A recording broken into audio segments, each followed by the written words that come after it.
Saya ini punya cita-cita besar. Indonesia harus tidak boleh kalah di bidang kesehatan, terutama laboratorium ini atau stem cell atau apapun, pokoknya seluruh kesehatan dengan luar negeri. Kalau Anda mimpilah yang besar. Sains itu untuk buka ilmu pengetahuan kita kemanapun, tapi arts ini penting juga. Kalau enggak berani melakukan atau menerjemahkan sains ini di dalam sehari-hari yang mau dicapai, nah itu selalu saya pegang. Kalau sistem sudah terbentuk, siapapun bisa jadi pemimpin. Tidak harus saya, tidak harus anak saya, dan sebagainya. Bebek ini bukan sembarang bebek, punya simbol dan filosofi. Bayangkan di suatu masa, masih pada era perang kemerdekaan, bahkan sebelumnya ya, era Belanda dan Jepang gitu ya. Seorang anak berjalan di pematang sawah, sedang angon bebek dengan kaki berlumpur, menyusuri sawah-sawah untuk menggiring bebek setiap hari Sabtu dan Minggu. Dari desa kecil di sebuah kota di Ungaran, Jawa Tengah, seorang yang tadinya angon bebek itu kini telah menjadi pemimpin besar di dunia lab klinik di Indonesia. Dan beliau adalah Pak Andi Wijaya, founder Prodia, yang kini telah menguasai bisnis laboratorium klinik. Selamat datang di Naratama Kompas.com, Pak Andi. Terima kasih atas waktunya. Terima kasih. Kembali ke bebek ini, Pak. Ya. Apa yang spesial dari bebek ini? Dan mengapa, mungkin bisa diceritakan waktu Pak Andi angon bebek. Betul, jadi angon bebek di sana ya? Pengangon bebek ya? Pengangon bebek, jumlahnya 37 ekor. 37 ekor. Ya. Bebek sendiri ya? Kenapa? Bebek punya sendiri ya? Iya, ayah saya melihara bebek karena waktu itu ngungsi perang untuk sebetulnya bukan angon bebek, bikin tepung tapioka, tapi ampas dari tepung itu kan dedak namanya. Itu tidak, daripada dibuang, dipakai untuk makan bebek. Nah, cuma kalau bebek ini hanya makan dedak, kurang banyak protein sehingga telurnya sedikit. Maka bebek-bebek ini perlu ke sawah, makan cacing, makan ikan kecil, makan keong-keong kecil di sawah, supaya tambah protein. Dengan demikian telurnya tambah banyak. Jadi ayah saya punya 37 ekor bebek. Kalau Sabtu Minggu saya balik ke Ungaran, ya kalau Senin Jumat kan sekolah sampai Sabtu pagi, Sabtu siang udah pulang Ungaran, saya disuruh angon bebek ini. Ya. Jadi bebek ini digiring ke sawah ya.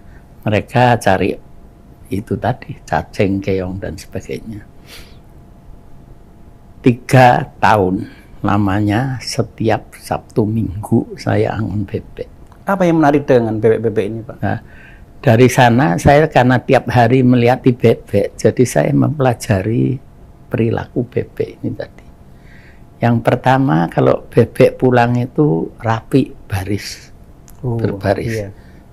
Yang paling depan saya anggap itu pemimpin, karena dia sendiri ya, diikuti yang lain, baris, rapi, baris. Kalau lihat di sawah kan begitu. Nah, jadi saya pakai karet gerang, karet itu ya, Pak ya. Saya masukkan lehernya, misalnya hijau. Besok pagi bukan dia, kaget saya. Oh, saya baru tahu juga ini. Yang jadi pemimpin di depan lain lagi, saya kasih kalung lagi, karet, terus gonta-ganti, enggak pernah satu pemimpinnya. Hebat juga ya, Pak ya. Jadi saya ambil kesimpulan demikian. Kalau semua sistem sudah dibentuk, kalau bisnis, maka siapapun bisa jadi pemimpin. Jadi di Prodia ini mulai saya sampai semua pemimpin, semua orang bisa jadi pemimpin. Keren yang sekali. Dulu murid-murid saya sekolah di perguruan tinggi sampai S3. Kemudian sekarang semua pemimpin Prodia Group, ada 12 perusahaan, semua pemimpinnya yaitu tadi, semua profesional, semua bisa jadi pemimpin berdasarkan falsafah bebek ini tadi. Oke. Ada yang menarik yang lainnya dari bebek ini? Nah, yang kedua, bebek itu sangat disiplin. Oh iya? Iya. Saya pun bingung, kalau jam 5 kan saya ajak pulang. 5 sore ya? Iya. Nah, tapi bebek kan tidak punya jam. Kalau saya tertidur di bawah pohon, jam 5 persis dia kuek-kuek bangunin saya ngajak pulang. Jadi dia bisa tahu jam. Maka itu saya bilang bebek ini sangat disiplin. Kemudian bebek itu kalau jalan pulang, di tengah ada kerbau, mereka kumpul jadi satu. Lehernya tegak semua. Oh iya. Saling melindungi. Oh iya. Jadi bebek ini sangat kompak. Ya. Protektif pada kelompoknya juga. Kelompoknya sendiri itulah. Nah, jadi disiplin itu tadi, ya, siapapun bisa jadi pemimpin, maka falsafah bebek ini saya pakai di Prodia untuk manajemen Prodia. Kalau sistem sudah terbentuk, siapapun bisa jadi pemimpin. Tidak harus saya, tidak harus anak saya dan sebagainya. Di sini sistem itu sudah terbentuk. Jadi banyak kader-kader yang sudah disiapkan. BB ini juga setia kawan tadi Bapak cerita tadi. Iya. Kalau ada satu yang sedang hilang, kurang 1,37 itu, dia tidak mau jalan. Keren sekali itu. Dia kuek terus manggil temannya sampai temannya datang. Jadi bebek itu 1 kompak, 2 disiplin, 3 setia kawan, 4 semua orang bisa jadi pemimpin. Wow. Nah itu manajemen, falsafah manajemen ini saya pakai di Prodia. Yang namanya falsafah bebek. Saya baru pertama kali ini mendengarkan filosofi tentang bebek sedalam ini, Pak Andi. Oke, kita kemudian pindah ke pendidikan, Pak Andi. Pak Andi, anak kecil, angon bebek gitu ya, tapi mimpinya besar. Waktu itu Pak Andi terbayang nggak waktu kecil itu, bagaimana Bapak bisa berani bercita-cita tinggi, padahal kondisi waktu itu perang dan tinggal di desa, angon bebek. Bagaimana Bapak bisa menghidupi cita-cita dan harapan itu hingga kemudian kuliah di ITB, kuliah di Jerman, kuliah di Amerika? Silakan Pak Andi. Ya. Ayah saya ini seorang yang bukan ayah zaman dulu ya. Pokoknya semua meneruskan kerjaan orang tua. Ayah sendiri ini kakek saya, artinya ayah dari ayah saya, orang kaya di Klaten dulu. Tapi ayah saya tidak mau ngikuti.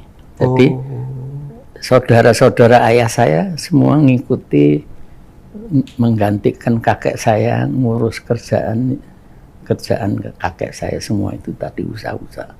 Ayah saya orang yang tidak mau. Beliau justru pergi, mau hidup sendiri. Jadi beliau bahkan jadi sopir taksi. Dan bahkan ketemu ibu saya nyopir taksi sampai Purwokerto. Dia ngisi bensin, di depan pompa bensin ada perempuan, lalu dia naksir, ya kemudian jadi ibu saya. Ya. Jadi saya dididik oleh saya bahwa kita ini harus bisa mandiri. Nah, untuk mandiri, ilmu itu penting.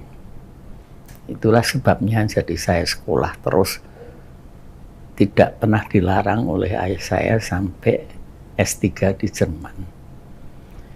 Dan saya sekolah di Jerman itu barangkali nasib baik, karena saya dibimbing oleh profesor di Jerman seorang profesor bersama-sama Goldstein, pemenang hadiah Nobel yang di bidang kedokteran, yang menemukan LDL reseptor. Dengan demikian kolesterol bisa diobati pakai statin itu, yang bisa untuk mengurangi penyakit jantung koroner. Memang sebetulnya penerima Nobel ya Pak ya? Ya, pada tahun 86 itu teman saya ngambil S3 sama-sama berdua, satu profesor di Jerman, beliau dapat hadiah Nobel kedokteran.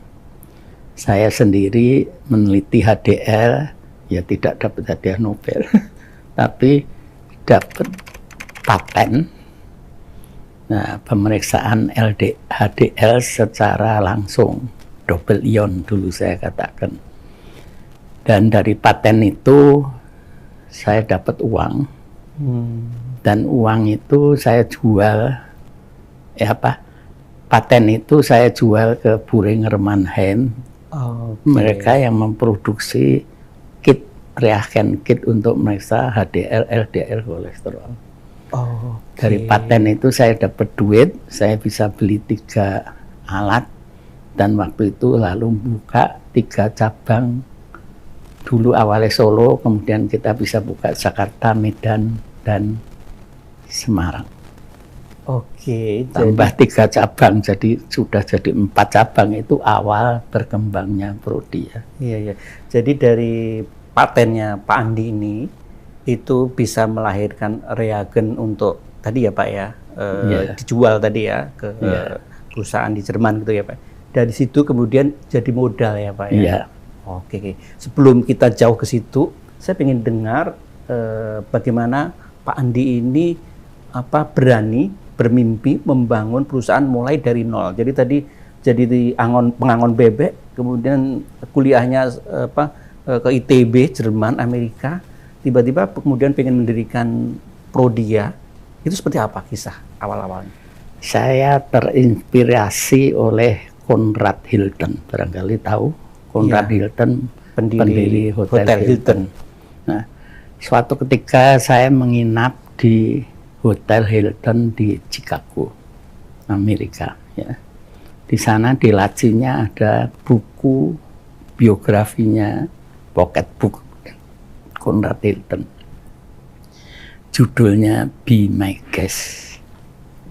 Nah, saya baca buku itu. Dia katakan, Conrad Hilton nih, kalau Anda mimpi, mimpilah yang besar. Wow. Karena sama-sama tidak bayar. Iya betul. Itu sering jadi anekdot kita ya Pak ya. Iya.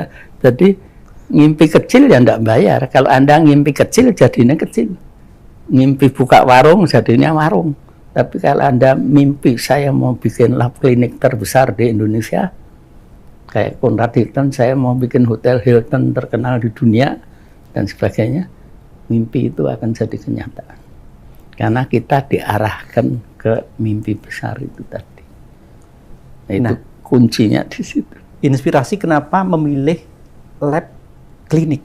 Nah, awalnya karena lab klinik itu waktu itu saya ngajar di Atmajaya Solo, ya, fakultas di Solo, Fakultas Farmasi Atmajaya di Solo.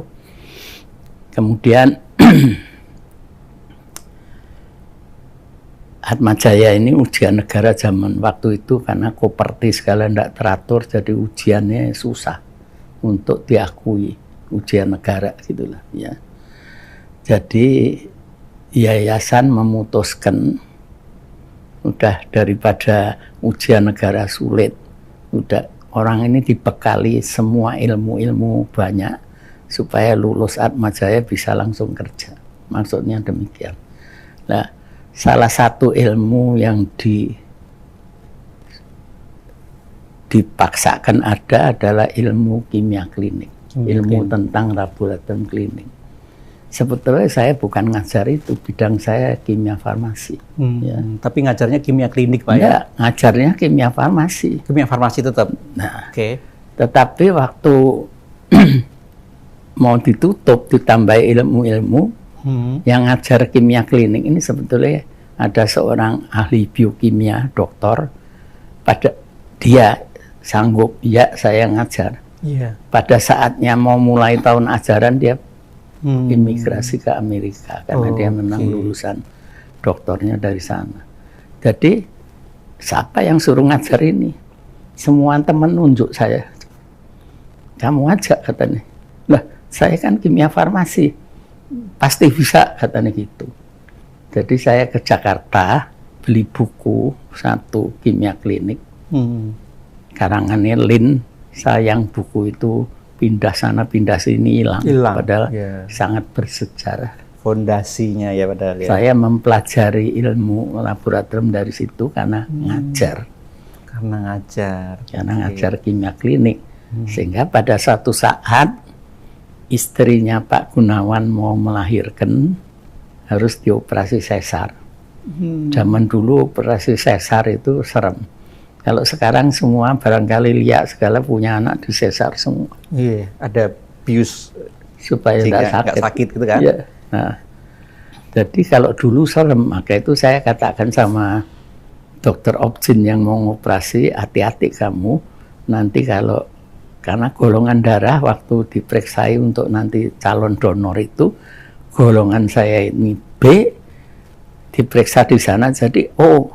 Karena Bu Heti istrinya Pak Gunawan ini O, Pak Amlono AB juga jadi O. Ini ngawur ini. Jadi saya katakan sama dokter Objin, nanti kalau ngoperasi di cross check lagi. Karena golongan darah aja salah. Bahaya. Ya kan? Bahaya ya Pak ya. Nah, terus dokter itu yang mau ngoperasi kan teman main tenis, dia katakan sama saya, kamu buka lab aja. Saya enggak ngerti, kan kamu dosen kimia klinik katanya. Ya. Dari situ lahirlah enggak punya duit. Klinik, ya. Nah, jadi kita berempat ini teman main tenis berempat ngumpulin uang masing-masing Rp45.000 jumlahnya jadi 180 untuk ngontrak Pasar Nongko Pavilion itu di Solo ya Pak ya. 5 tahun. 5 tahun. Alatnya dari mana? Jadi betul-betul dari nol Pak ya? Nol. Ya, melintis dari alatnya karena selama setahun terakhir Atmajaya tutup, tidak menerima mahasiswa, kita ya tidak digaji karena tidak punya duit. Jadi setelah tutup, silahkan ngambil alat-alat yang mau Anda ambil. Jadi saya ngambil mikroskop monokuler, ada di memorabilia, mikroskop satu aja, tidak dua, yang dipakai praktikum mahasiswa Atmajaya. Nah, Pak Gun ngambil bangsa pipet-pipet itu semua. Jadi itu ada di memorabilia di ruang kita. Iya, mikroskop bekas itu ya Pak ya? Bekas satu monokuler itu. Nah, kemudian Pak Singgih untuk sentrifuge itu, Pak Singgih ini kan orang teknik ya. Dulu namanya apa terus SMK sekarang ya, SMK teknik. Di Pasar Loak itu ada sama dia di utak-atik dibenahi, beli di Pasar Loak itu sudah rusak, dibenahi bisa jalan. Nah, itu untuk sentrifuge muter darah. Oke. Di momen itu adakah apa ya satu peristiwa atau satu masa bahwa Pak Andi yakin bahwa usaha dari nol nanti akan menghasilkan sesuatu? Ya, justru setelah mulai lab itu tadi, karena saya jadi pengajar, ya gara-gara Atmajaya jadi pengajar kimia klinik. Jadi waktu itu saya bikin reagen sendiri, karena enggak ada kit. Jadi untuk lab kita itu bikin sendiri. Bikin reagen sendiri. Nah, asisten saya namanya Sri Hadiati, Mbak Titi. Itu ikut terus sampai waktu awal berdiri, yang kerja dia sama satu perawat saja. Jadi di memorabilia ada fotonya berdua. Jadi awal berdiri itu hanya 2. Dan saya waktu itu ngomong sama Mbak Titi, Tik, kamu kan masih mahasiswa, masih belum keluarga. Kalau Nyonya Supina, perawat itu kan punya keluarga. Jadi kamu gajinya enggak tahu tanggal berapa. Mungkin tanggal 60, mungkin tanggal 80 sampai saking belum ada omset waktu itu Pak ya. iya, seadanya duit. Nyonya Supinah lebih dulu dia punya keluarga. Nah itu awalnya ya. Jadi betul-betul berbagi perasaan dan penderitaan di Ya. awal-awal ya. Nah, kemudian diajak teman ke Jakarta. Nah, maksudnya mau beli alat lebih modern. Lalu ketemu Pak Nugroho, kamu bikin lab di Jakarta aja, di mana? Dia pergi ke Titi Murni, garasi nih, apotek Titi Murni, sekarang masih ada kan, di Keramat situ. Di garasi ini dulu bukan garasi, itu jual aki mobil itu loh. 2 tingkat. Tahun berapa itu Pak? Berapa ya? Jadi lupa. 76. Tahun 76. Ya. Ya, jadi 76 kita buka mulai di Jakarta. Sebesar base tingkat, Mbak Titi kalau ngomong laboratorium itu base tingkat. 4 kali 3, 2 tingkat. Udah. Yang atas untuk laboratorium, yang bawah untuk terima pasien, untuk ngambil darah dan sebagainya. Dan saya kalau ke Jakarta dari Solo, di Jakarta nginepnya di bis tingkat itu. Kan enggak punya duit nginep hotel. Jadi ya setelah dibersihkan semua, tidur situ, sikat gigi di tempat keran untuk nyuci tabung. Untungnya enggak ketularan segala penyakit. Kalau sekarang ngeri, kalau dulu ya karena enggak punya uang ya kepaksa. Nah dari situ kemudian merambah menjadi jaringan laboratorium klinik setelah Indonesia, di situ saya membaca bukunya Conrad Hilton itu tadi, riwayatnya pocket book. Di situ ditulis judulnya The Power of Thinking Big. Kalau Anda mimpi besar, jadinya juga akan besar. Kalau Anda ngimpi buka lab itu kecil saja, jadinya ya kecil, jadinya warung, lab kecil.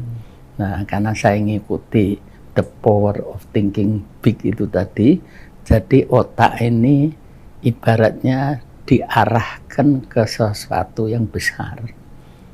Itulah mangkal mulanya kita terus demikian.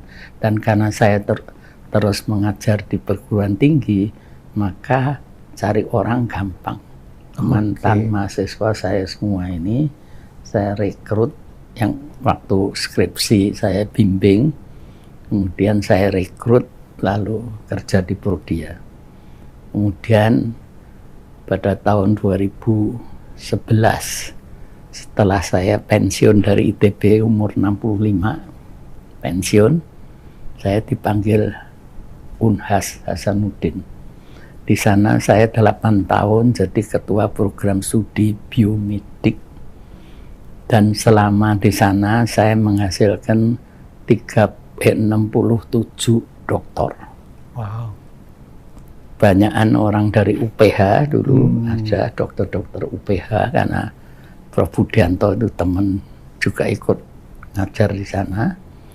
Kemudian dari Prodia ada 37 doktor lulusan sana, dan sampai sekarang akhirnya jadi semua disekolahkan. Sekarang jumlah dokternya berapa saya enggak ngerti di Prodia. Pak Andi sangat yakin ya bahwa sains ilmu itu betul-betul bisa mengubah sesuatu gitu ya, sehingga sampai menyekolahkan orang-orang yang dalam lingkungan Bapak. Sebetulnya ada suatu statement, science tujuan tunu, tapi art tujuan tudu. Jadi memang sains itu untuk buka ilmu pengetahuan kita kemanapun, tapi art ini penting juga. Kalau enggak berani melakukan atau menerjemahkan sains ini di dalam sehari-hari yang mau dicapai. Nah itu selalu saya pegang. Dan berdasarkan The Power of Thinking Big tadi itu, jadi saya mimpinya besar. Waktu itu mimpinya sebenarnya mau buat apa? Mau buat laboratorium ini juga. Karena kan sudah buka laboratorium. Karena laboratorium saya anggap dulu ndak ada, adanya di rumah sakit saja. Iya, betul. Dan tidak maju. Ya Iya. meriksanya itu ndak bisa Salah mengikuti pula periksanya, perkembangan. Pak, ya. Ya. Jadi kita ini itu dan mutu dijaga terus. Maka sampai kita dapat akreditasi misalnya dari apa? CAP. CAP ya. CAP. Ya. CAP itu akreditasi tertinggi di bidang College of American Pathology. Oke. Itu paling tertinggi Tertinggi di bidang lab klinik. akreditasi ya. Oh. Ya, Dan sekarang sudah ada berapa lab seluruh Indonesia? berapa? 357-an, hampir 360 357 jaringan seluruh Indonesia ya.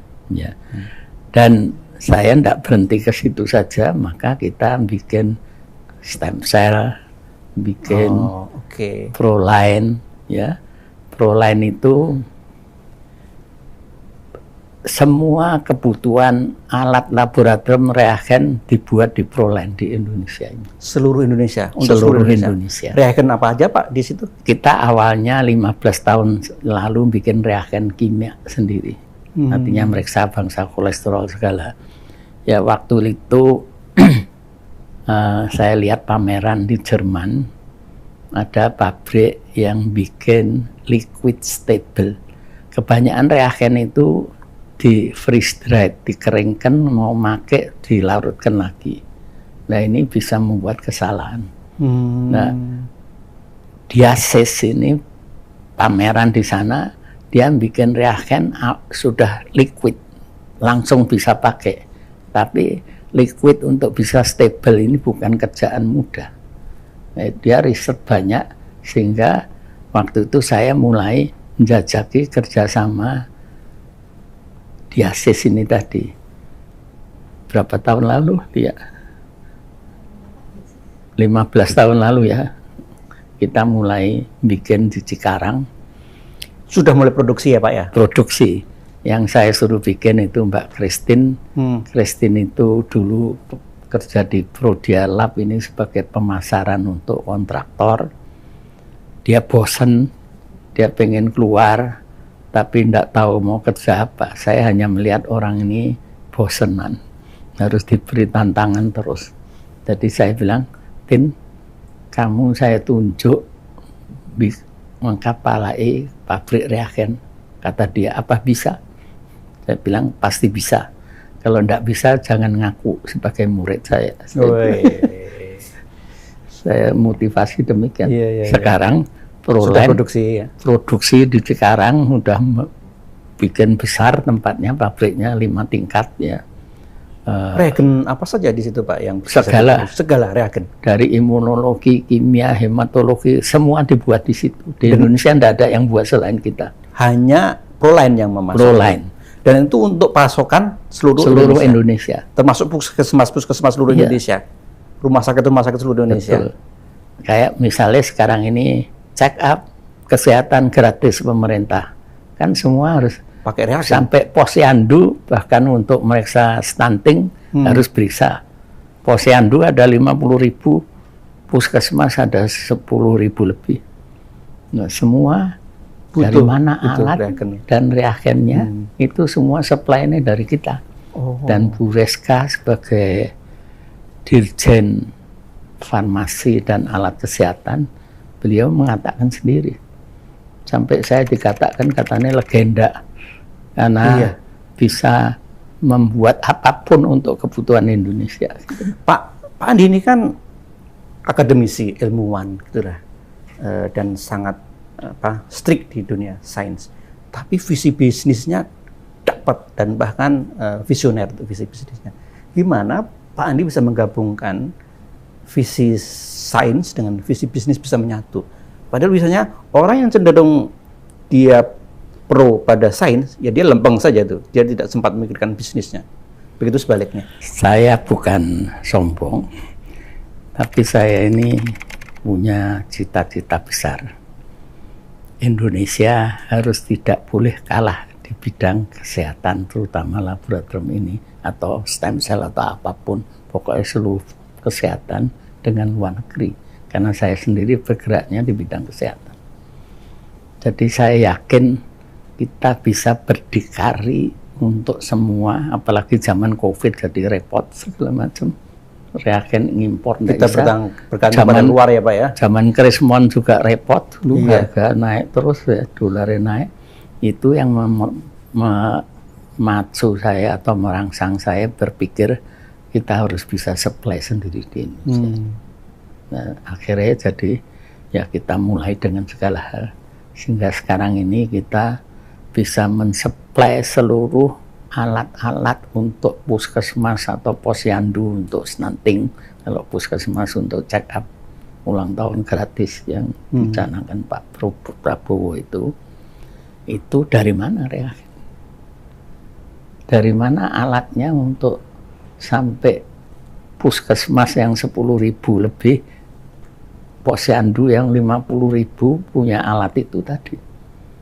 Ya, pemerintah kan impor enggak boleh mulai zaman Jokowi tadi. Ya, jadi dalam negeri ya, maka kita mulai di Proline di Cikarang itu tadi semua kita buat sekarang. Apapun kebutuhan pemerintah kita yang buat.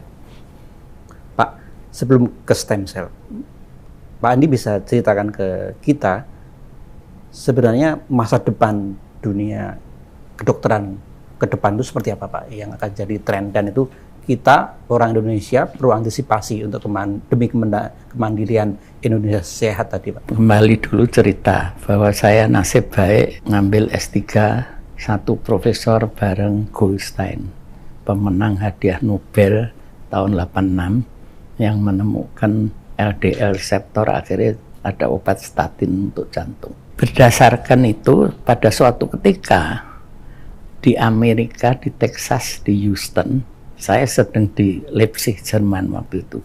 Ada pertemuan 600 orang saintis seluruh dunia. Nah, penyelenggaranya Goldstein, teman saya itu tadi. Wow. Nah, Goldstein ini kan tidak kenal siapa-siapa di Indonesia, kenalnya Andi Wijaya. Jadi saya sedang di Leipzig, diundang beliau, kamu harus hadir di sini. Karena ini 600 orang memutuskan next generation medicine itu apa. Wow, next generation medicine. Jadi ya saya terbang dari Leipzig ke sana, saya bahkan ngajak Ibu Dewi, CEO kita, kamu nyusul saya pergi ke Houston, jadi dia ikut hadir di sana. Di sana 600 orang presentasi macam-macam, lalu diskusi, lalu kita menghasilkan 4 next generation medicine. Pengobatan masa depan ini ada 4. 1, precision medicine atau personalized medicine. Ini udah diterjemahkan dengan genomik itu tadi. Jadi ngobati orang tidak one fits all. Saya makan statin 10 mg cukup. Anda belum tentu. Responnya genotiknya lain. Jadi, karena gen kita berbeda ya Pak, ya masing-masing ya. Jadi makanya sama juga misal makan, ya ini makan sehat sayur, saya makan sayur, kenapa saya tidak sakit jantung, ini sakit jantung. Betul itu Pak. Ya, masing-masing lain gennya. Jadi itu personalized ya Pak. Personalized, precision medicine 1. Yang kedua regenerative medicine. Di masa depan ini kalau organ rusak, otak rusak, tulang rusak, kulit rusak, diapa?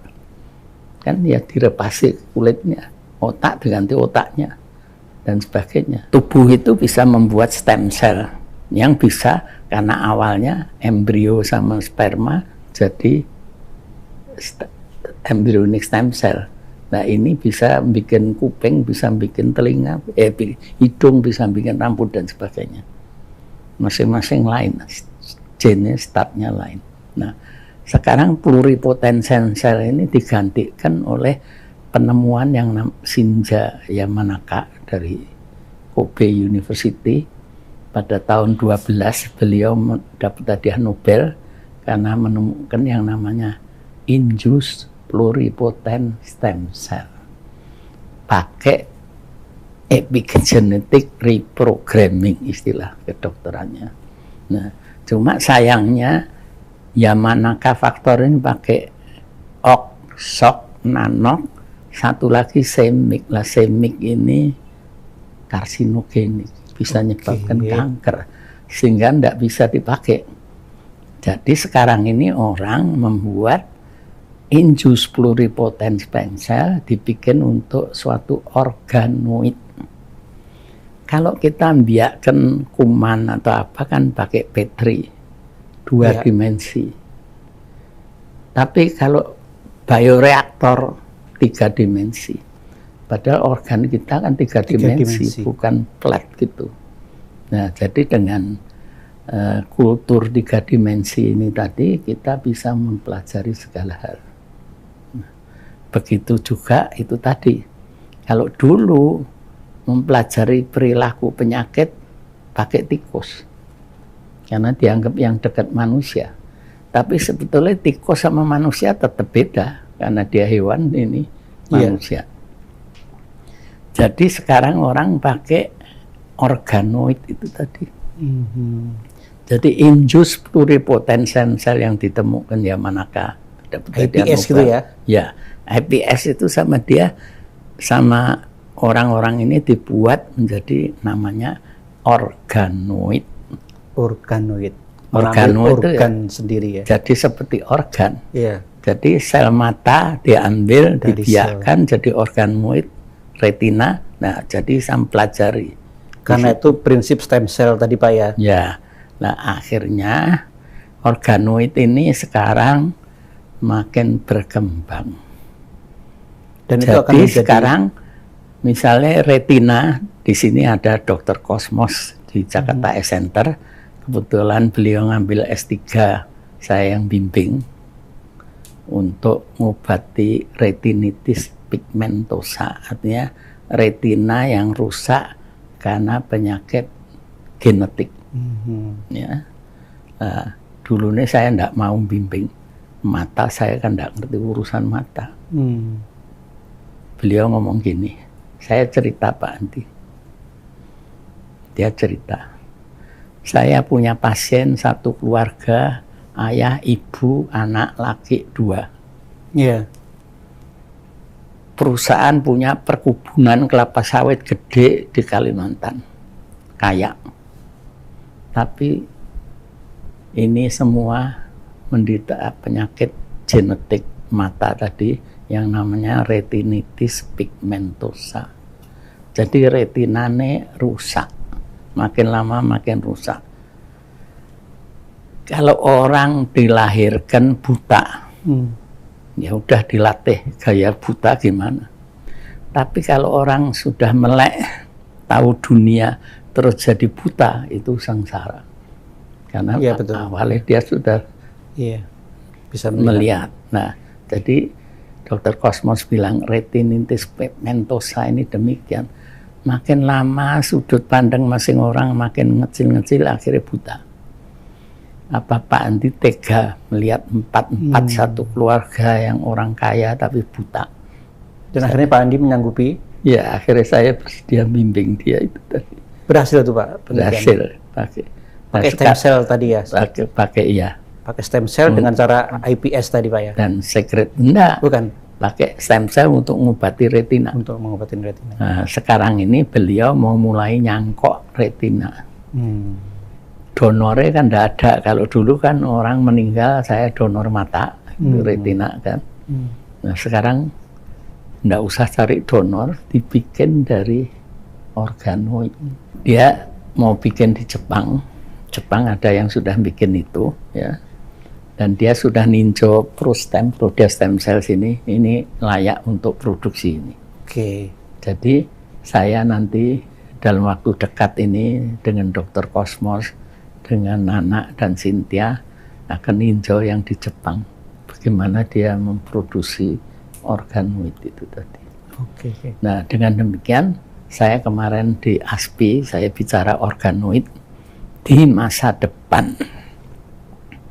Semua cangkok organ tidak perlu cari donor. Dari selnya sendiri dibiarkan dengan 3 dimensi. Misalnya jadi ginjal, ngambil dari sel ginjal. Jadi sekarang sel apapun bisa digunakan? Bisa. Mau ganti retina yang ngambil sel Dari retina, mau ngambil ginjal, mau ngambil cangkok hati ngambil dari Ini hati. termasuk regeneratif tadi ya Pak ya? Ya. Oke.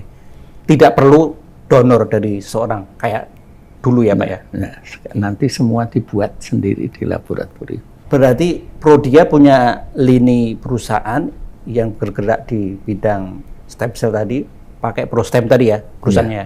Apa yang dilakukan Prostem ini Pak? Apa saja yang bisa dilayani? Prostem itu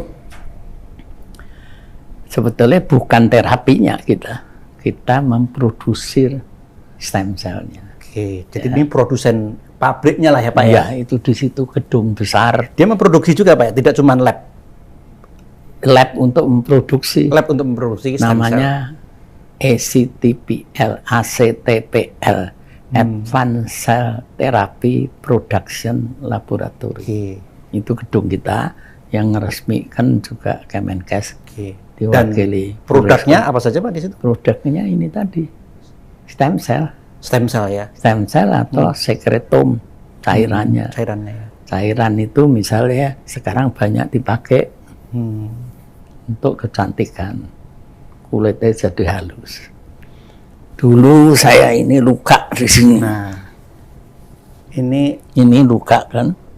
Bekas. disemprot pakai Ya. sekretom itu ya. Waktu itu 50 tahun Prodia, tahun 23 ya. Nah, jalan-jalan ke Eropa. Saya tidak kerja, tidak bisnis, tidak pertemuan ilmiah, tapi kali ini hanya jalan-jalan.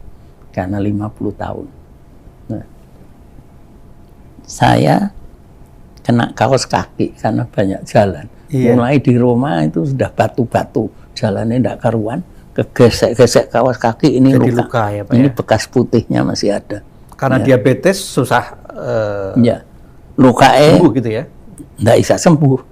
Ini sudah hitam, gangren. Ini bekasnya ada tapi sudah tidak gangren. Sudah mengarah gangren atau sudah gangren waktu itu? Sudah, iya, sudah Sudah busuk Sudah ibaratnya. busuk ya, sudah gangren. Jadi di sana saya tidak membawa apa-apa. Obat tidak membawa, wong ini seneng-seneng. Mau ke teman, banyak teman sana, nanti di masuk rumah sakit dipotong sini. Kaki saya hilang. Tahan terus, jadi tidak tak apa-apa kan. Sampai pulang sini. Pulang sini saya minta sekretom. Artinya medium dari stem cell itu saya semprotin. Harusnya disuntik lah. Waktu itu belum diproduksi sendiri oleh. Oh, sudah produksi. sudah ya? Sudah ya? Ya. Saya minta sama Nana dikasih 2 botol. Nak semprotin terus itu. Semprotnya kering. Kena celana kering. Jadi ini gimana? Terus saya pakai pad. Pad ini harus istilahnya pakai hidrogel. Hidrogel, Nah, apa ya. hidrogel? Iya. Hidrogel misalnya lidah buaya, dalamnya itu hidrogel. Ya. Iya. Tapi dulu saya ingat zaman saya masih suka kebun, punya lidah buaya di rumah, saya cari enggak ada. Sudah dibabati sama sopir. Wah, jadi pakai apa? Terus akhirnya si Ana, asisten ilmiah saya, Pak pakai salep purol. Zaman Belanda kan ada salep purol, Purol, iya. ada Saya tahu bedak itu, Pak. purol. Nah, salep purol isinya apa? Coba dibacai dia isinya, tulisannya kecil saya tidak bisa baca. Oh, ini hidrogel semua. Tidak ada obatnya apapun, antibiotik tidak ada. Hanya tapi- hidrogel. Ya sudah, jadi pet kasa steril saya buka, kasih Hidrogel. ini tadi apa purol tak semprotin, sini semprotin tempel perban sehari 2 kali. Itu bisa ya Pak ya? Ya mulus hilang itu. Ya. Berarti ini bukti bahwa stem cell itu bisa menjadi ini Pak ya, masa depan pengobatan, menghindarkan amputasi, katanya sempat mau diamputasi Pak ya, betul ya? Iya, kalau enggak dipotong sini karena ini sudah gang. Vonis dokter sudah bilang seperti itu. Iya, ya, saya mosok enggak pulang ini, nanti pulang kaki hilang, ya kan? Akhirnya tak tahan aja sampai sini langsung tak semproti terus. Oke, saya pengen Pak Andi cerita ke kita seolah-olah kami anak SD. Ceritakan kenapa stem cell tadi dengan sekretop tadi bisa bekerja untuk menyembuhkan jaringan tadi. Silahkan Pak. Tuhan itu menciptakan manusia, masing-masing sel otak lain, sel rambut lain, sel mata lain, sel kulit lain, dan sebagainya. Tapi orang ini kan bisa umurnya sampai bertahun-tahun, sampai seperti saya ini hampir 100 tahun. Ya kan? Nah, sekarang kenapa? Karena Tuhan menciptakan manusia. Sel ini kan bisa rusak. Dia bisa ngereparasi sendiri. Karena di semua organ, apakah di rambut, apa di kulit, apa di segala macam, di hati atau dimanapun, punya cadangan yang namanya stem cell. Sel punca, stem Iya. cell itu ya Pak. Ya. Kalau stroke misalnya, sel otak rusak, sebetulnya di subventricular zone, daerah hipokampus sana, itu ada cadangan neural stem cell otak. Cuma kalau sehari-hari rusaknya 10, ya ganti 10 gampang. Tapi begitu stroke, sel rusaknya miliaran. Ya, reparasinya enggak bisa. Nggak bisa. Untuk miliaran itu tadi. Tapi kalau 100 juta tiap itu masih bisa direparasi sendiri. Jadi semua teorinya demikian. Jadi semua punya itu. Nah, maka itu sekarang orang lalu ngambil embrio. Karena sperma dengan sel telur bergabung jadi embrio. Embrio ini, sel ini bisa jadi nantinya sel mata, sel otak, sel apapun. Inilah yang disebut sel punca atau Ya, sel asal muasal embryonik. kehidupan ya Pak ya. Ya. Tapi ini kan tidak boleh, ini wilayah Tuhan. Embrio itu nggak boleh dipakai sel hidup untuk untuk stem cell. untuk aneh-aneh itu tidak boleh. Iya. Itu bagian dari etik ya Pak ya. Ya, etik. Jadi itu wilayah Tuhan, kita tidak boleh ikut-ikut. Jadi sekarang ini orang bikin stem cell model apa yang bisa untuk ganti semua ini tadi. Nah, akhirnya ditemukan mesenchymal stem cell. Jadi itu yang diproduksi dan itu diambil dari tali pusat, bukan darah tali pusat. Kalau zaman dulu nyimpen darah itu baby lahir disimpan, tidak perlu. Sekarang tali pusatnya, selangnya ini. Selangnya yang Jadi disimpan. Kandungan ini dari puser bayi itu ada selang masuk ke ibunya. Jadi dia di dalam kandungan ini bernapas hidup semua dari ibunya. Di situ ada 2 pembuluh darah di dalamnya ngalir ke sana. Nah, di lingkungan pembuluh darah itu ada yang namanya Wharton jelly. Gel. Saya pikir teori di mana-mana pun tidak ada. Kenapa ini pembuluh darah 3, ya, 2 masuk, 1 keluar, terus dilapisi apa? Jadi selang gini kan? Iya. Kenapa dalamnya dikasih pelindung yang namanya Wharton jelly tadi?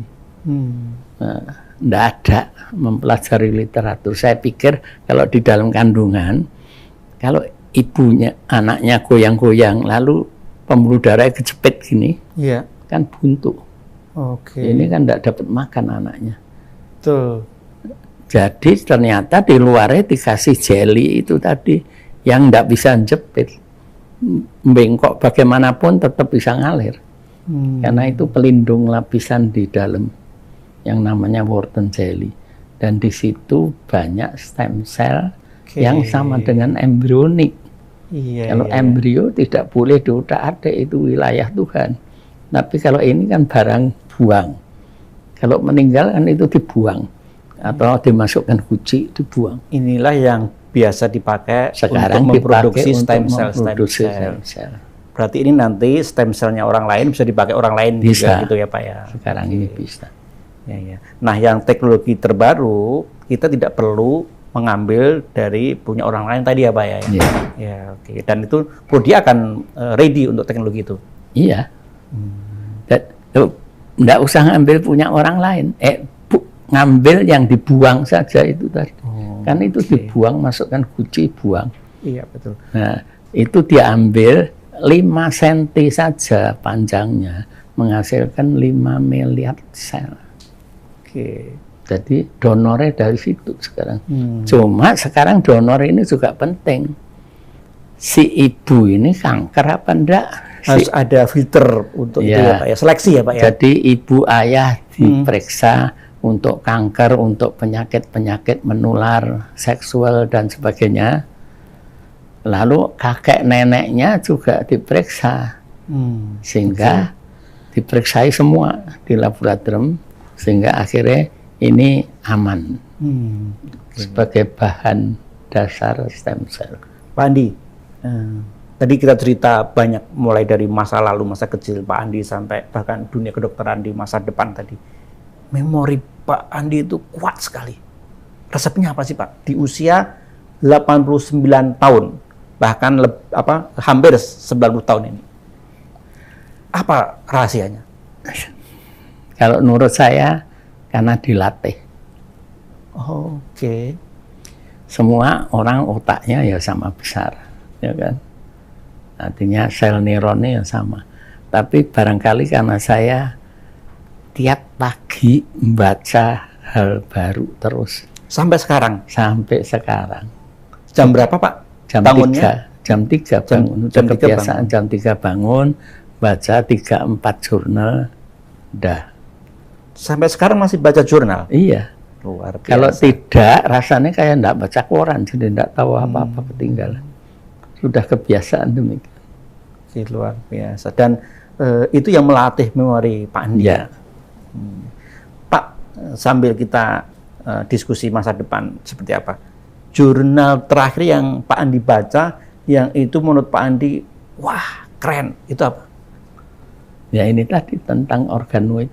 Oh, yang organoid ini ya. Ya, karena masa depan cangkok itu bisa dibuat di laboratorium. Apa itu ginjal, apa itu kornea mata atau apapun. Oke. Tidak perlu cari donor lagi. Cari donor kan susah, ngantri kadang-kadang. Pak, dalam seluruh rangkaian perjalanan Bapak, siapa orang-orang yang sangat berpengaruh dalam menentukan kesuksesan Pak Andi? Ibu. Istri saya itu ada fotonya di sana. Karena ibu ini semua apa yang saya lakukan tidak pernah dicela, tetap mendukung. Jadi saya bebas mau kongres kemana, mau bicara kemana, mau ngajar kemana, mau apapun, ibu tetap mendukung saya. Dan itu justru menjadi kekuatan Pak Andi. Iya. Nah, ibu kan sekarang meninggal tahun lalu, awal tahun meninggal karena kanker, dan saya tidak mungkin tinggal di Bandung lagi. 66 tahun saya menikah, artinya hidup bersama 66 tahun. Dari A sampai Z semua udah biasa. Jadi saya tidak mungkin di sana, maka saya lalu pindah. Jakarta aja akhir-akhir ini ya. Biarpun dari dulu ya kantor saya di sini, Mondar Mandir Jakarta Bandung, tapi sekarang 100% di Jakarta, dan saya tidak mau kembali ke Bandung karena teringat ada 2 kenangan, 1 foto, bukan foto, gambar di sana di atas, gambar kayak lukisan itu ya. Ya, saya yang lukis. Oh, Pak Andi bisa ngelukis juga. Ya, keren sekali. Waktu itu demikian Keren ceritanya. Ibu ini kan cantik, aktivis, pinter. Saya masuk ITB, dia masuk Parahyangan. Ya.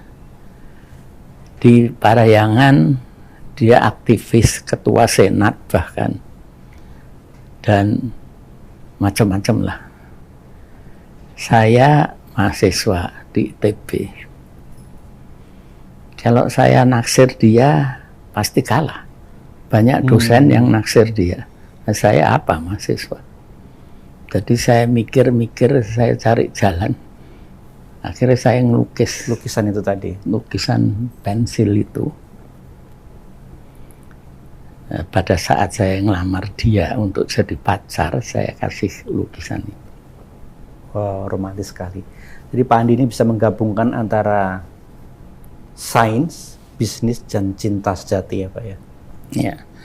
Kemudian waktu beliau usia 80, saya di Shanghai itu dekat hotel nemu itu bunga rose yang emas itu kan. Oke. Ya, ada tulisannya Love Forever. Pak Andi yang beli? Ya, saya beli. Saya berikan pada beliau pada usia 80. Usia 80 beliau ya? Jadi dua itu dengan lukisan. Barang kesayangan istri saya. Jadi itu saya bawa. Cintaan Bapak tidak hanya pada istri dan keluarga, tetapi itu juga diturunkan ke Prodia, ke orang-orang yang bekerja untuk Prodia. Dan bahkan kecintaan Bapak itu juga menyerbak bagi jutaan orang yang mengalami dampak positif dari Prodia. Bagaimana Bapak bisa melakukan itu, dan sebenarnya cita-cita terakhir Pak Andi seperti apa? Cita-cita terakhir saya sebetulnya itu tadi. Kita tidak boleh kalah dengan luar negeri. Orang Indonesia dulu saya ngomong, kalau sekolah di luar negeri kumlot, balik sini tidak ada kerjaan. Ya. Karena kebanyakan tidak punya kerjaan, tidak cocok gitu loh. Jadi kerja di tempat yang tidak senang, tidak bisa menghasilkan dia. Padahal orangnya di luar negeri sekolah kumlot. Ya, jadi dengan Prodia dan segala macam sister company, saya berusaha menampung mereka untuk mereka bisa berkembang. Oke. Pak Andi, kan Prodia selama ini dikenal sebagai lab yang mengkampanyekan agar warga Indonesia itu medical check up dari awal gitu ya Pak ya. Sejauh ini campaign itu seperti apa, dan layanan yang diberikan Prodia itu seperti apa? Kita awalnya dulu check up kesehatan itu dianggap tidak penting. Betul. Padahal penyakit-penyakit itu kalau untuk penyakit menular. Tapi kalau untuk penyakit degeneratif, artinya penyakit jantung dan sebagainya, itu kan jalan terus. Jadi kalau kita tidak lakukan check up, kita tidak tahu sampai di mana. Karena intervensi paling penting adalah pada tahap awal. Kalau sudah terlanjur sakit berat susah. Jadi pada tahap awal ini di check up, dicari tahu ada kelainan atau sudah ada diabetes misalnya dan sebagainya, langsung bisa diterapi. Atau bahkan ini punya risiko nanti jadi kanker, bisa cegah. Karena kita biasanya baru sakit dulu baru ke rumah sakit. Itulah memang, itu paradigma itu yang harus dirubah. Gimana cara ngubahnya Pak? Dengan pendidikan. Jadi bicara di mana-mana, Prodia ini, orang-orang Prodia selalu bicara preventif lebih baik daripada terapi. Oke. Dan itu sekarang ini Pak ya, sedang gencar dikampanyekan, bahkan oleh pemerintah Indonesia ya. Setiap ulang tahun nanti dapat medical check up gratis. Ini juga ternyata tanpa sengaja connect ya Pak ya dengan bisnisnya Prodia juga ya. Jadi sesuai kata Bu Rizka, Dirjen Farmasi Alkes dan Farma, beliau mengatakan kita ini memang mau bikin Pak Prabowo bikin check up kesehatan gratis atau check up ulang tahun pada saat ulang tahun. Terus dari mana reagennya, dari mana alatnya? Nah, mahal pula ya Pak ya kalau dari luar ya. Jadi saya melihat itu kita harus bisa. Masuk semua kayak gitu ngimport. Mereka di Posyandu HB aja tidak ngimpor. Segalanya impor, reagen impor. Kita harus bisa supply sendiri. Maka saya katakan sama Bu Reska, saya akan mulai dengan ini. Misalnya dengan Proline di Cikarang, semua bisa. Semua alat yang diimpor kita bisa bikin di Cikarang. Karena itu cita-cita Pak Andi ya, kita nggak boleh kalah sama luar negeri. Kita bisa mandiri untuk menuju Indonesia sehat gitu ya Pak ya. Tanpa bergantung pada luar negeri. Pak, dari pengalaman sepanjang pengalaman Prodia ini, hambatan terbesarnya apa sih Pak? Kita ngalami banyak hal sebetulnya. Waktu buka di LA, kerugiannya miliaran. Ya, dulu pernah buka. Di Amerika? Iya, tahun 86 kita pernah buka sampai 91. Ya, di Encino. Banyak hal di sana menyedot banyak sekali duit. Ya, karena kepala cabang kita dulu di sana itu pada awal kita buka check up itu atau tes kolesterol aja $10. Pada waktu keluar DRG dari Amerika, Diagnostic Related Group, karena budget insurans naik terus, mereka check up masal komplit itu tadi tinggal $5.50. Habis-habisan tidak karu-karuan. Nah itu menyebabkan semua rugi besar. Semua lab tutup di Amerika kecuali yang raksasa, seperti Quest dan sebagainya. Padahal Prodia sudah dari sisi sertifikasi standar sudah semua sudah dipenuhi ya. Cuma ya itu dulunya $200 turun jadi $5.50 kan. Gaji karyawan aja enggak bisa. Pak Andi, bagaimana Pak Andi bisa connect dengan generasi-generasi sekarang di Prodia ya? Karyawan-karyawan Bapak yang muda-muda, mungkin sekarang ada yang Gen Z, sementara Pak Andi ini generasi masa perang dulu. Ada struggle nggak Pak berkomunikasi dengan mereka? Gini ya, saya dulu zaman saya jadi direktur utama, saya selalu keliling ke semua cabang terkecil pun di Papua misalnya, saya kunjungi supaya orang di sana merasa oh dikunjungi bos, jadi termotivasi ini. Jadi saya berusaha untuk kemana-mana ngunjungin. Sekarang saya udah enggak cuma komisaris, tapi sekarang saya bisa lebih bebas untuk mendorong mereka, ya, memompa semangat karena high performing team yang saya katakan itu tadi. High performing team ini yaitu tadi falsafah bebek tadi. We are all in this together. Ya. Dan saya nulis bikin satu buku pedoman namanya The Spirit of Prodia. Secara singkat manajemen Prodia semua saya tulis di situ, lengkap. Pak Andi, tentu saja Pak Andi mewariskan Prodia dengan anak-anak perusahaannya untuk generasi sekarang dan yang akan datang. Tapi di luar itu ada nggak warisan apapun itu yang ingin Bapak titipkan ke generasi berikutnya? Silahkan. Warisan apa itu? Ini tadi yang saya katakan. Jadi kita tidak boleh puas. Kita harus terus berusaha.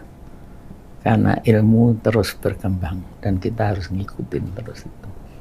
Sehingga kita bukan jadi penonton perkembangan ilmu, kita jadi pelaku perkembangan ilmu. Pak Andi, ini untuk closing. Kita akan kembali seperti di awal. Ini adalah bebek yang tadi Bapak angon puluhan tahun yang lalu. Saya ingin Bapak kembali ke masa lalu, ke desa di Ungaran yang Bapak angon waktu itu. Desa yang sangat tenang dan dingin ya Pak ya, di sana sejuk gitu ya. Di era-era yang sangat sulit. Misalnya saya adalah Pak Andi masa lalu. Pak Andi yang angon bebek usia 11 tahun. Yang bermimpi pun kalau orang-orang kebanyakan itu takut karena mungkin nggak akan tercapai.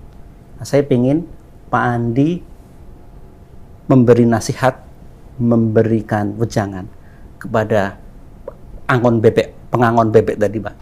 Ya. Angon bebek itu bisa siapa saja. Angon bebek, angon sapi, angon kerbau, dan bahkan orang-orang yang masih struggling untuk bermimpi, masih serba terbatas, entah itu secara ekonomi maupun keadaan. Monggo Pak, ini untuk closing. Ya. Apa pesan untuk mereka? Satu, kita memang hidup macam-macam ya.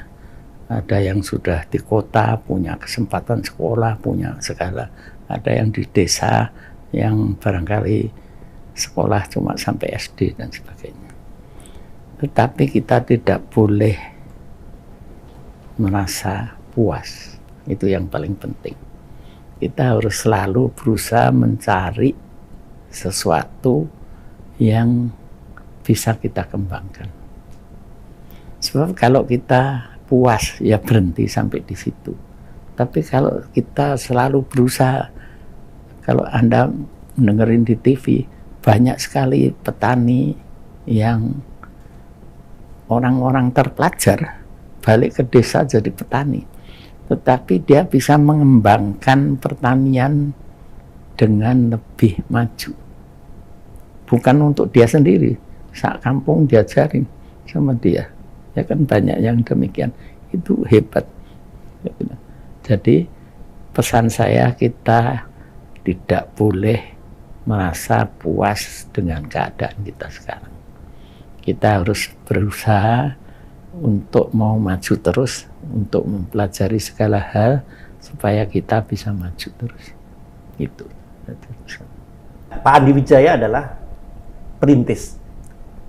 Ciri khas perintis, mereka memulai dari nol, bermimpi besar. Dari pematang sawah menjadi pengangon bebek, dan sekarang berada di pucuk pimpinan Prodia dan grupnya, pemimpin di bidang laboratorium klinik di Indonesia dan bahkan merambah ke stem cell. Kita tahu bahwa di tengah keterbatasan, entah di era masa kecilnya Pak Andi maupun era ketika sedang membangun bisnisnya yang serba terbatas waktu itu, ternyata itu adalah ladang subur, sawah yang subur untuk mimpi yang besar ya Pak Andi. Kita sudah diberi wejangan dan nilai-nilai hidup dari Pak Andi. Filosofi bebek ini yang mengantarkan kita bisa memahami ternyata kita berhak untuk mimpi besar. Entah kita dari mana asalnya, desa, pelosok, maupun kita dari mana tempatnya, kota, nggak ada masalah dari Pak Andi tadi. Dan Pak Andi juga membuktikan bahwa sains dan bisnis ternyata bisa sejalan. Yang selama ini kita meyakinnya mereka itu beda spesies, harus ada seseorang yang menjembatani. Tapi ternyata tidak sesederhana itu kalau kita lihat pelajaran yang diberikan Pak Andi Wijaya tadi. Ada satu hal yang harus kita pegangi supaya sains dan bisnis tadi bisa berjalan, yaitu cinta. Saya baru menemukan ini Pak ya, bahwa cintanya Pak Andi pada sang istri, cintanya Pak Andi pada sang keluarga, cintanya Pak Andi pada karyawan Prodia, dan cintanya Pak Andi untuk bangsa Indonesia itu luar biasa. Kalau Pak Andi hanya ingin mencari harta, itu mudah bagi Pak Andi, mudah. Hanya menjalankan bisnis itu mudah. Tapi karena Pak Andi ada cinta untuk sesama tadi, bisnis Prodia mungkin tidak sebesar seraksasa yang para pebisnis bayangkan, tapi ini akan memberi banyak arti bagi kita. Terima kasih, hari ini saya merasa punya kesempatan yang langka bisa berjumpa dengan legenda pendiri Prodia, Pak Andi Wijaya. Sampai jumpa di episode naratamakmas.com berikutnya. Sekali lagi, Pak Andi Wijaya, terima kasih. Beliau adalah sang perintis yang sebenarnya, bukan pewaris.